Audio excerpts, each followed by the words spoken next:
Salam. Bugün sizin gönderdiğiniz bir mənbəyə, daha dəqiq desək, Erkek Adam YouTube kanalındaki bir videonun transkriptine əsaslanıb müzakirə aparacaq. Salam.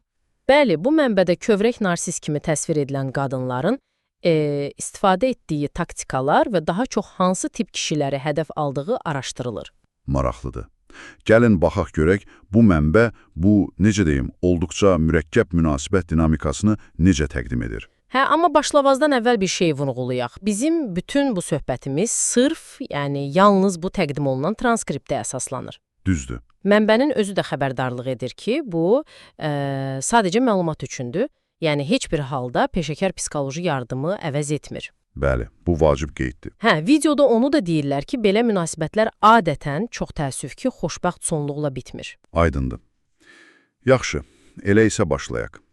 Transkript deyir ki, bu qadınların hədəfində əsasən iki tip kişi olur.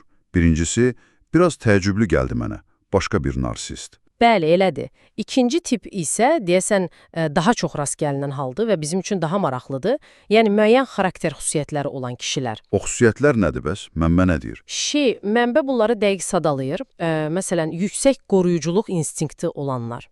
Yardımsevər, hətta belə deyim də, bir növ qəhrəmanlıq meyli olan kişilər. Sonra sözün üstündə duran, etibarlı kişilər. Transkript deyir ki, bu kişinin təliyə salınmasında lap açar rol oynayır. Deməli, etibarlılıq tələyə salmaq üçün istifadə olunur. Bəli.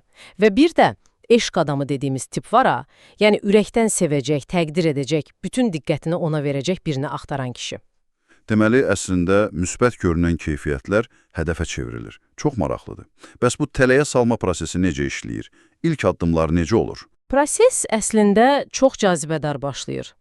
Transkriptə görə qadın əvvəlcə özünü çox özəl, enerjili, əyləncəli, ağıllı, həm də çox seksual biri kimi göstərir. Hətta seks bombardımanı deyilən bir taktikadan da istifadə edirmiş.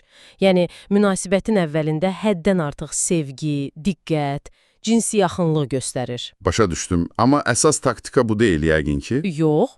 Əsas hilə, necə deyim, özünün o kövrək, həssas tərəfini göstərməsidir. Elə bil guya əvvəllər heç kimi açmadığı, sirlərini, dərdlərini bu kişiyə açır. Və kişinin reaksiyası burada həll edici olur, eləmi? Tamamilə. Əgər kişi bu açılmaya həddən artıq empatiya, şəfqətlə reaksiya verirsə, qadın dərhal onu qəhrəman roluna qoyur. Yəni, sən fərqlisən mesajı. Bəli, sən məni anlayan, qoruya biləcək yeganə adamsan kimi. Və məhz bu mərhələdə kişinin öz zəiflikləri, qorxuları, sirləri çox ustalıqla öyrənilir. Çox təhlükəli. Mənbə deyir ki, bu məlumatlar sonra, bilirsiniz, kişiyə qarşı istifadə olunacaq. Çox vaxt bu, hətta şuuraltı baş verir. Deməli, etimad bir növ silaha çevrilir. Bəs sonra tələ necə daha da möhkəmlənir? Transkriptə buna geri çəkilmə oyunu deyirlər. Qadın birdən-birə heç bir səbəb olmadan özünü geri çəkilmiş kimi davranır. Necə yəni? Ya kişinin onu guya incitdiyinə dair saxta bir ssenari yaradır, ya da sadəcə soyuqlaşır. Kişi soruşanda ki, nə olub, başlayır keçmiş travmalarından danışmağa, qorxuram, sən də məni incidərsən deməyə. Bunun məqsədi nədir axı? Məqsəd bəllidir. Kişidən mən fərqliyəm, sənə əsla elə etmərəm, səni qoruyacam kimi qəti vədlər almaq. Transkript vurğulayır ki, qadın kişinin sözünün üstündə duran biri olduğunu bildiyi üçün bu vədləri ona dəfələrlə təkrarladır. Və sonra da yoxlayır yəqin ki. Bəli. Zaman-zaman münasibətə elə bir kiçik bombalar atır, yəni süni problemlər yaradır. Sırf görmək üçün ki, kişi verdiyi sözlərə sadiq qalırmı? İnanılmazdır. Bu artıq çox açıq manipulyasiyadır. Bəs bu testlərdən sonra nə olur? Artıq istismar dövrü başlayır. Mənbə buna pişik siçan oyunu deyir.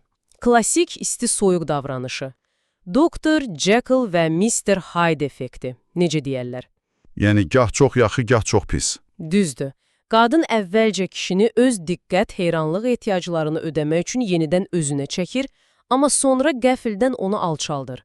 Keçmiş səhvlərini, zəifliklərini, qorxularını üzünə vurur. O ilk vaxtlardakı şirin qızara gedir bəs. O ancaq arada çox qısa müddətə geri dönür, sırf kişini əldə saxlamaq üçün. Bütün bu qarışıqlığın, bu oyunun son məqsədi nədir?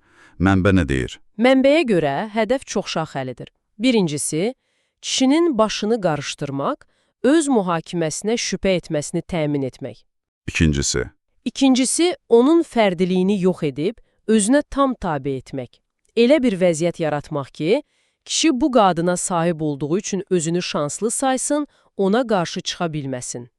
beləliklə kişinin özünə hörməti azalır. Bəli, mənbənin dili ilə desək, zamanla kişinin onurğası qırılır. Eyni zamanda qadın kişini dostlarından, ailəsindən təcrid etməyə çalışır. Niyə? Çünki diqqətin zərrə qədər başqasına, hətta kişinin öz uşağına yönəlməsini belə qısqanır və tez-tez tərk etməklə hədəliyir. Nəticədə deyəsən çox acınacaqlıdır. Hə, transkript deyir ki, nəticədə kişi elə bir qadını xoşbəxt etməkdən məhsul olan bir obyektə, bir oyuncağa çevrilir. Bütün ehtiyaclarını qarşılayır, amma əvəzində ancaq istismar görür. Gəlin əsas məqamları ümumiləşdirək. Deməli, mənbəyə görə müəyyən xarakterlər hədəf alınır. Bəli, qoruyuculuq, sözü bütövlük kimi. Sonra çox mərhələli bir manipulyasiya prosesi gedir, həssaslıq nümayişi, vədlər alma, test etmə, isti-soyuq dövrü. Və sonda da kişinin özünə dəyər hissi məhv edilir. Ağır mənzərədir sözün düzü. Bəs mənbə belə bir vəziyyətdə olan və ya olmuş birinə nə məsləhət görür? Transkript çox qətidir bu məsələdə. Deyir ki, verilən vədlərə görə və ya onu xilas etmək ümidi ilə belə bir münasibətdə qalmaq tamamilə yanlışdır. Bu sevgi deyil, zəhərli bir asılılıqdır. Çıxış yolu nədir bəs? Əgər belə bir əlaqədən çıxa bilmisinizsə və ya tərk edilmisinizsə, mənbənin tövsiyəsi budur. Əsla geri dönməyin. Bütün əlaqəni kəsin. No contact. Bu mənbə həqiqətən də münasibətlərdəki bu cür təhlükəli nümunələri tanımağın və ən əsası öz sərhədlərimizi, öz dəyərimizi qorumağın nə qədər vacib olduğunu göstərir. Bəlkə də bizi dinləyən siz də özünüzdən soruşmalısınız. Sizin üçün sağlam bir münasibətdə qeyri-müzakirə edilməz, yəni qırmızı xətlər hansılardır və siz bu sərhədləri necə qoruyursunuz?